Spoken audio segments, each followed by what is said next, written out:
Pete's Pigskin Previews spotlighting 80 area high schools from 6-man to 6A as we get ready for the high school football season. Pete's Pigskin Previews are brought to you by Wayland Baptist University and Raider Pump and Supply.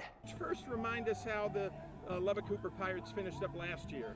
Yeah, we finished 9-3, got second in the district, and lost to Aledo second round of the playoffs. So lot of ways to define success in a season. We thought there were some good things, had a fun group, but we also I think have a group that's hungry. You know, we had a 20-something game district winning streak that was snapped, and 4 straight years of winning district that was snapped, and so the guys that are back this year kind of have a chip on their shoulder about that. So it's been, you could tell a little difference in fall camp with that chip on their shoulder a little bit.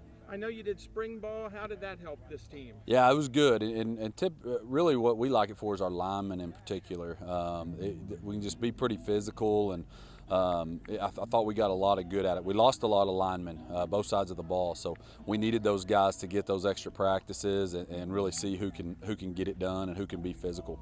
How many guys are back offense, defense, starter-wise? Yeah, you know, that's kind of a tough question. I think I listed on all the stuff 4 and 3, 4 back on offense, 3 on defense, which a lot of times is scary if you see that. But we really like the team, and I think we've got guys that maybe weren't quote unquote starters, but they actually played a lot last year, and they've got a lot of varsity experience. And to us, the experience matters more than being a starter or not if you've got some of that experience. So we've got a lot of guys coming back, 40-something lettermen. So there's experience there, even if there's not a whole lot of returning starters.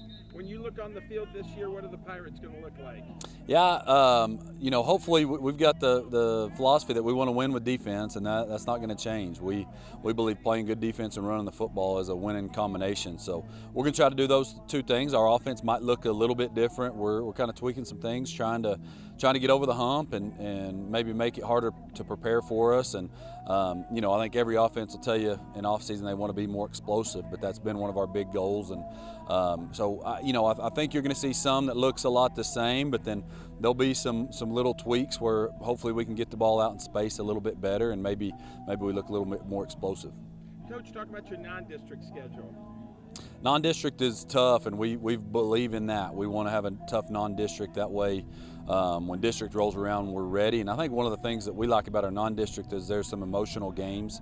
You know, anytime we play Friendship or Wichita Falls Rider, which we have those two on the schedule, those are big emotional games. They're rivalries, big crowds, and all that. So those get us ready for the district atmosphere, especially Coronado, Monterey. You know, they get us ready for those games. But then we open with Dumas, who is just one of the toughest teams. You know, I think traditionally, just hard-nosed kids, and coaching staff does a great job with how they build that culture.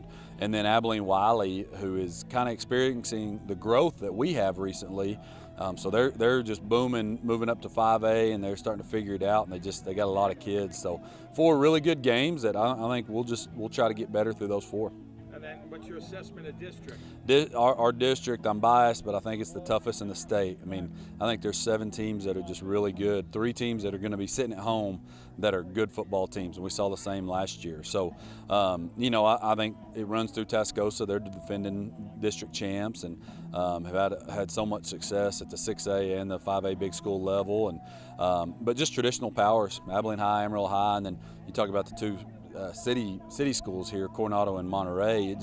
I've said this before, that we could be, you know, no wins on the year and one of them undefeated. It's going to be a close game. It could be the other way around. You know, anytime we play those teams, it's a close game. It's a battle. The kids know each other, and they're fun. They're fun for this area. I know you've been out here so long, you've seen the growth here, but then the growth right up the street with another school. Yep. I mean, what's that all like? Yeah, it's been different. I think everybody's just glad to get it going and having the 2 schools, and it's going to be great for the community, going to be great for Lubbock. You know, there's an adjustment phase with it, just dealing, you know, we don't have quite as many kids at our lower levels as we've had, and that's okay, but it's just an adjustment. And I think once we get a year or so under our belt, it'll be an easy adjustment, and I think hopefully both schools will thrive.